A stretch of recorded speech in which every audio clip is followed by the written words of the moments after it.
உங்க ஃபில்மே ஒரு புதுப்பேட்டை அப்படின்ற ஒரு படத்த நம்ம எடுத்துக்கிட்டோம்னா, அவன் பண்றதெல்லாம் கொஞ்சம் வெறுக்கத்தக்க செயல்களாகத்தான் இருக்கு.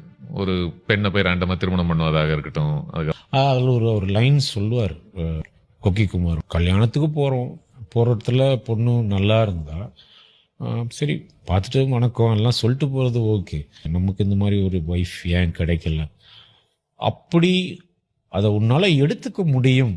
ஐ மீன் அதை எடுத்துக்கிட்டா, நீ எடுத்துக்கிட்டா ஒன்றும் அவங்களால பதிலும் சொல்ல முடியாதுன்றது இல்லை. நீ எடுத்துக்குவியா மாட்டியா? அப்படின்னு ஒரு கேள்வி கேட்பேன். நியாயமான கேள்வி.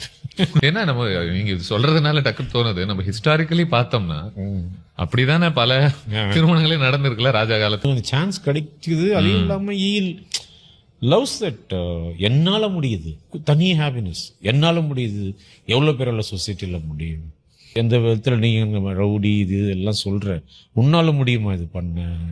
அந்த நல்லவங்க எல்லாருமே இப்படி சான்ஸ் கிடைச்சா பண்ணுவீங்களா மாட்டீங்க? அதுதான் அவன் கேட்போம்.